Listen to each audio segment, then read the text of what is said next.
മലയാളികൾക്ക് ഏറെ പ്രിയങ്കരിയായതും അതുപോലെ തന്നെ വളരെ ശാലീന സുന്ദരിയുമായ നടിയാണ് ശോഭന.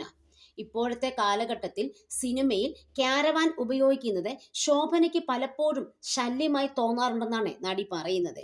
ഇതിന് കാരണം സെറ്റുമായും സിനിമയുമായുള്ള ബന്ധം ക്യാരവാൻ പൂർണ്ണമായി നഷ്ടപ്പെടുത്തുന്നത് പോലെയാണ് ശോഭനയ്ക്ക് തോന്നുന്നത്. കാലാവസ്ഥ നല്ലതാണെങ്കിൽ ക്യാരവാൻ വേണ്ട എന്ന് തന്നെയാണ് ശോഭന പറയുന്നത്. ശോഭനയുടെ വാക്കുകൾ ഇങ്ങനെയാണ്: ക്യാരവാൻ ഉപയോഗിക്കാൻ ശോഭനയ്ക്ക് ഒട്ടും തന്നെ താല്പര്യമില്ല. ശോഭന വേണ്ടെന്ന് പറഞ്ഞാലും വീണ്ടും ക്യാരവാനിൽ കയറി ഇരിക്കാൻ ആൾക്കാർ പറയും. പണ്ട് ക്യാരവാൻ ഇല്ലാത്തതുകൊണ്ട് വളരെ വേഗത്തിൽ കോസ്റ്റ്യൂമൊക്കെ മാറി റെഡിയായി വരും. സെറ്റിൽ ചെന്നാൽ ആദ്യം നോക്കുക കോസ്റ്റ്യൂം മാറാൻ വല്ല മരമോ മറയോ ഉണ്ടോ എന്നാണ്. കോസ്റ്റ്യൂം ചേഞ്ച് ഒരു വീട്ടിലാണെന്ന് പറഞ്ഞാൽ വണ്ടി കയറി അങ്ങോട്ട് പോയി തിരിച്ചു വരുന്ന സമയം ലാഭിക്കാൻ സെറ്റിൽ തന്നെ വസ്ത്രം മാറ്റി ബാക്കിയുള്ള സമയം ഇരുന്ന് ഉറങ്ങാൻ നോക്കും. എല്ലാം ഒരു അഡ്ജസ്റ്റ്മെന്റിലാണ് പോയിക്കൊണ്ടിരുന്നതാണ് ശോഭന പറയുന്നത്. ശോഭന മാത്രമല്ല, അവരുടെ തലമുറയിൽപ്പെട്ട ഖുഷ്ബു, സുഹാസിനി, രാധിക അങ്ങനെ എല്ലാവരും സെറ്റിലെ പരിമിതികൾ അറിഞ്ഞ് പെരുമാറുന്നവരായിരുന്നു.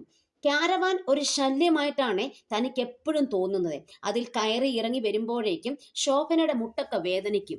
ശോഭനയെ സംബന്ധിച്ചിടത്തോളം സുഹൃത്തുക്കളുമായുള്ള ക്ലോസ് കോണ്ടാക്ട് ക്യാരവാൻ കളയുന്നു എന്നതല്ല, മൊത്തം സ്ക്രിപ്റ്റ് തന്നെ കയ്യിൽ നിന്ന് പോകുന്ന ഫീലാണ്. ഉദാഹരണത്തിന്, ഒരു തറവാട്ടിലാണ് ഷൂട്ട് എന്ന് കരുതുക. അവിടെ സെറ്റിൽ തന്നെ ഇരിക്കുമ്പോൾ ആ ഇടവുമായി ശോഭന ഇടപെടും. അപ്പോൾ ശോഭനയ്ക്ക് എല്ലാവരുമായിട്ടും ക്ലോസ് കോണ്ടാക്റ്റ് ആകും. അതുപോലെ തന്നെ മറ്റ് ആർട്ടിസ്റ്റുകൾ അഭിനയിക്കുന്നത് കാണാൻ അവർക്ക് കഴിയും. അങ്ങനെ ആ സ്ക്രിപ്റ്റിനെ മൊത്തം ഉൾക്കൊള്ളാൻ കഴിയും. ക്യാരവാൻ വന്നപ്പോൾ ഇത്തരം കാര്യങ്ങൾ കട്ടാകുന്നത് പോലെയാണ് അവർക്ക് തോന്നുന്നത്. അതിൽ കയറിയിരിക്കുമ്പോൾ അവർ വേറെ കാര്യങ്ങളിലേക്ക് ശ്രദ്ധ തിരിക്കും.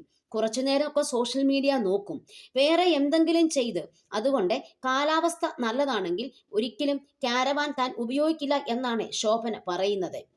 അതുപോലെ തന്നെ കൽക്കി സിനിമയിൽ ബച്ചൻ സാർ അത്രയും പ്രോസ്തറ്റിക് മേക്കപ്പ് ചെയ്തിട്ട് ചെറിയൊരു പ്ലാസ്റ്റിക് ചെയറിൽ വന്നിരിക്കുന്നത് കാണാം. ഇടയ്ക്കിടെ എഴുന്നേൽക്കും, പിന്നെ ഇരിക്കും. അദ്ദേഹത്തിന് മാത്രമായി 5 ലക്ഷം രൂപ ദിവസ വാടകയ്ക്ക് ഒരു കാരവാൻ അവിടെയുണ്ട്. അദ്ദേഹം പക്ഷെ അതിനുള്ളിൽ പോകില്ല. കാരണം അതൊട്ടും സുഖപ്രദമല്ല.